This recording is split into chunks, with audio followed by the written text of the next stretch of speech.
Local ने भी मेरे को रास्ता बताया था और गूगल ने भी अब बता दिया है, तो मेरे को मेन हाईवे पे जाने की ज़रूरत नहीं है। यहीं से मैं लेफ़्ट लूँगा और ये रास्ता गांव-गांव में होता हुआ पहुंच जाएगा पाटन। तो पाटन में जाके भाई मैं कब देखूँगा रानी की वाव, वही रानी की वाव जो 100 के नोट पर उसका फ़ोटो आता है। तो रानी की वाव देखने के बाद मैं शाम को निकल जाऊँगा, मतलब देखने के बाद ही निकल जाऊँगा मोढेरा। तो मोढेरा भी ज़्यादा दूर नहीं है, वहाँ से कोई आधे पौने घंटे का रास्ता है। तो फिर मैं देखूँगा सन टेम्पल मोढेरा का, और उसके बाद फिर देखूँगा होटल कहीं रात काटने के लिए।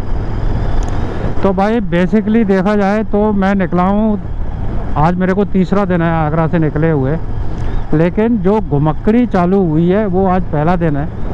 आज से ही घूमना स्टार्ट हुआ है, क्योंकि 2 दिन तो रास्ते में ही निकल गए और मज़ा आ रहा है। सिद्धपुर बहुत अच्छा है।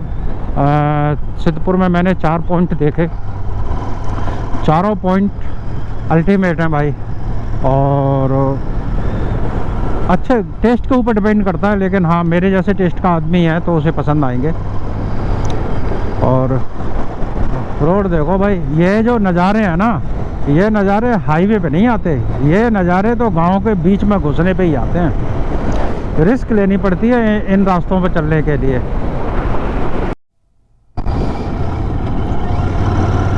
तो जी ये आ गया हाईवे, हाईवे पे अब हम मिल जाएंगे।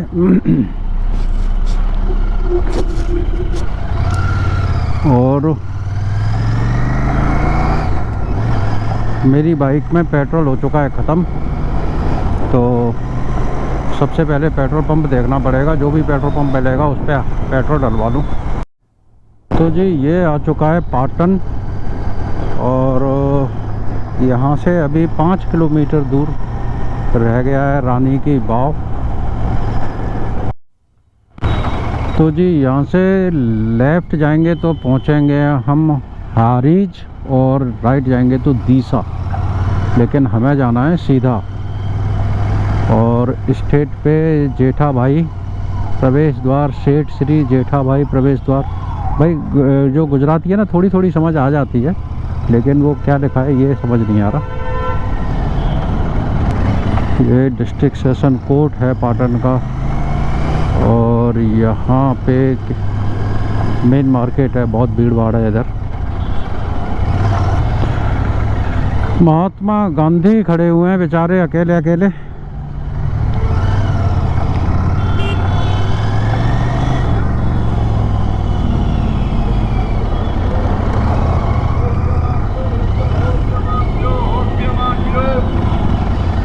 भाई पता ही नहीं कहाँ होके गूगल महाराज घुसाए जा रहे हैं, हमें घुसाए जा रहे हैं। भीड़ भाड़ वाली एरिया में एक बर्ड हेरिटेज साइट कैसे हो सकती है। ज़रूर ये कोई कारनामा करेंगे अपना आज। हो सकता है कोई आगे जाके लिंक रोड से मिला दे मेरे को।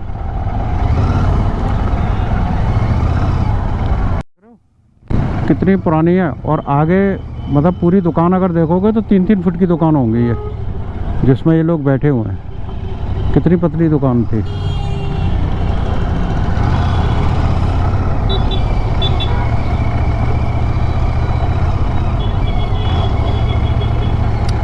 तो जी ये बैठे हुए हैं शिवाजी महाराज, और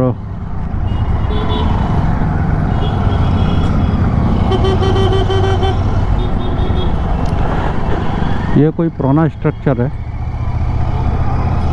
ये देखो कुछ ना कुछ महत्व होगा इसका। तो जी मैं आ चुका हूँ पाटन में रानी की वाव, जो वर्ल्ड हेरिटेज साइट है। और ये एक ऐसा स्मारक है, जनरली जो स्मारक हैं वो राजाओं ने बनाए हैं अपनी रानी के लिए, लेकिन ये एक ऐसा स्मारक है जो रानी ने बनाया है अपने राजा की याद में, इसीलिए इसको रानी की वाव कहते हैं। तो यहाँ पे सामने टिकट विंडो है, 40 रुपये की टिकट है, मैंने ख़रीद ली है। और यहाँ पे मैंने अपनी गाड़ी पार्क कर दी है। और कमाल की चीज़ यह है कि गाड़ी पार्क कर दी है, मेरा पूरा सामान गाड़ी के ऊपर ही रखा हुआ है, बाइक के ऊपर पूरा सामान रखा हुआ है, हेलमेट रखा हुआ है। और जो यहाँ के पार्किंग के इंचार्ज हैं उन्होंने पूरी अपनी जिम्मेदारी ली है, और पार्किंग के नाम से मेरे से लिए गए सिर्फ और सिर्फ 10 रुपये। तो 10 रुपये में यहाँ पे पार्किंग होती है भाई। देखो ওরে ও পরাণ বন্ধু আমার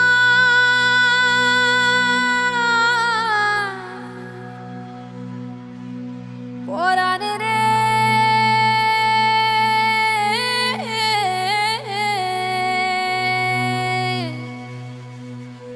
ঢেউয়ে ঢেউয়ে খবর দিলাম ভাই। देखो, जब हम इसमें एंटर करते हैं गेट के अंदर, जो ये आर्कोलॉजिकल साइट है, तो आप चारों तरफ देखोगे तो आपको यहाँ कोई बिल्डिंग नज़र नहीं आएगी, सिर्फ और सिर्फ एक पार्क नज़र आएगा, है ना। लेकिन जो रानी की बाव है वो ये इधर जो एक फेंसिंग दिख रही है ना, इसके नीचे है। तो अब चलते हैं नीचे की ओर। ये जो बाव है ये सोलंकी रानी थी, उन्होंने 11वीं सदी में बनवाई थी ये। लेकिन अभी 1958 में ये बाढ़ आई थी सरस्वती नदी में, और वो बाढ़ का कुछ खुदाई का काम चल रहा था, तो यहाँ पे ये एक स्ट्रक्चर मिला, खुदाई हुई। उसके बाद इसको यूनेस्को ने और आर्कोलॉजिकल सर्वे ऑफ इंडिया ने इसको संरक्षित किया है। तो देखते हैं।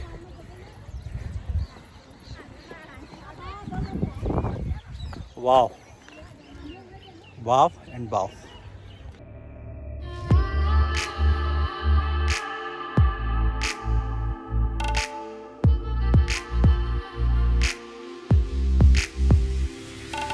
मेरे ख्यालों दिलकश नजारों में तू बस, अनजानी राहों में साथ रहे मेरे तू बस।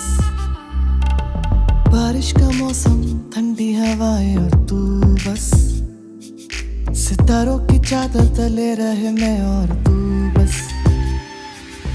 ओ बनड़ी मारी, ओ बनड़ी थाने लाड लडावा गणा जावो नहीं, आवो नी लाडलनी मनला लागे चौकी चौकी फूटी तू, लागे चौकी चौकी फूटी तू, लागे चौकी चौकी फूटी तू, लागे चौकी चौकी फूटी तू।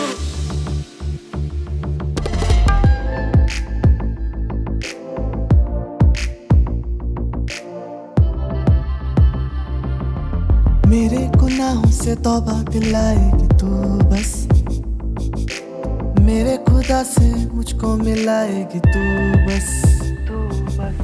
ओ बनड़ी मारी, ओ बनड़ी थाने लाड लडावा गणा जावो नहीं,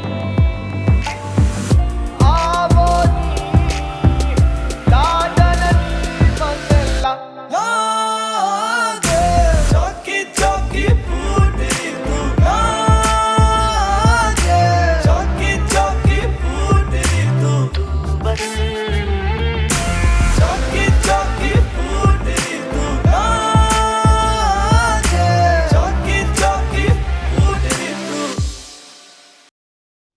गुजरात के पाटन में इस प्रसिद्ध बावड़ी को सोलंकी राजवंश के राजा भीमदेव प्रथम की स्मृति में उनकी पत्नी रानी उदयामती ने बनवाया था। इसका निर्माण सन 1063 में शुरू हुआ था। जो रानी की बाव है वो 64 मीटर लंबी है, 20 मीटर चौड़ी है और 27 मीटर गहरी है। भारत में यह अपनी तरह की अनोखी बावड़ी है। इसकी दीवारों और स्तंभों पर बहुत सी कलाकृति और मूर्तियों की शानदार नक्काशी की गई है। इनमें से अधिकांश नक्काशियां विष्णु अवतार, भगवान राम, वामन, नरसिम्हा, महिषासुरमर्दिनी, कल्कि जैसे अवतारों के विभिन्न रूपों में भगवान विष्णु को समर्पित है। यह 7 मंजिल की बावड़ी मारू गुर्जर वास्तु शैली का साक्ष्य है।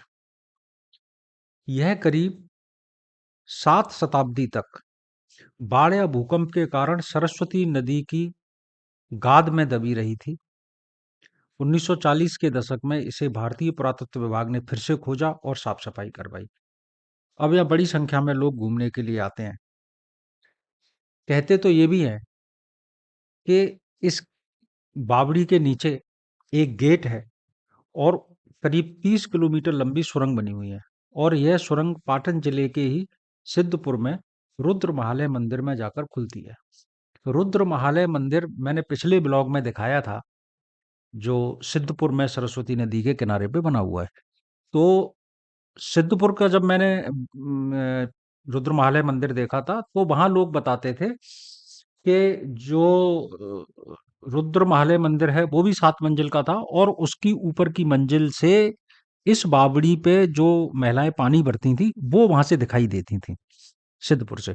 तो जो सिद्धपुर का ब्लॉग है वो भी बड़ा महत्वपूर्ण है और पाटन जिले का ही है। तो अगर आपने नहीं देखा है तो सिद्धपुर वाला जो ब्लॉग है, इससे पहले वाला जो ब्लॉग है, उसे जरूर देखिएगा। तो वो दोनों जब ब्लॉग आप देखेंगे तो आपको समझ में आएगा कि ये सोलंकी राजवंश की कितनी बड़ी कलाकृति है। तो रानी की बाव मैंने एक्सप्लोर कर ली है। पूरा 7 मंजिल का स्ट्रक्चर है, ज़मीन के नीचे कुछ बंद किया हुआ है और कुछ ओपन है। अल्टीमेट है। मैं जब भी कोई चीज़ इस टाइप की देखता हूँ तो जो आज है उसे तो मैं देखते ही देखता हूँ, लेकिन मेरे दिमाग में ये चल रहा होता है कि ये जिस टाइम पे बनी थी उस टाइम पे बनाई कैसे होगी। तो बहुत ही अल्टीमेट है भाई, और कितनी मेहनत लगी होगी, कितना इसमें बनाने में टाइम लगा होगा, वो सब देखने वाली बात है। तो ये कंप्लीट हो गया और अब मैं यहाँ से निकलूँगा मोंडेरा के लिए। तो मोंडेरा में सन टेम्पल है, वो भी बहुत एशियंट है और इसी टाइप का जो है बहुत पुराना और बहुत सुंदर बनाया हुआ है, जैसा मैंने सुना है। तो अब मैं उसे देखूँगा। तो पाटन में रानी की बाव के ब्लॉग को हम यहाँ पे एंड करते हैं। मिलते हैं दूसरे ब्लॉग में, जो ब्लॉग होगा मोंडेरा सन टेम्पल का।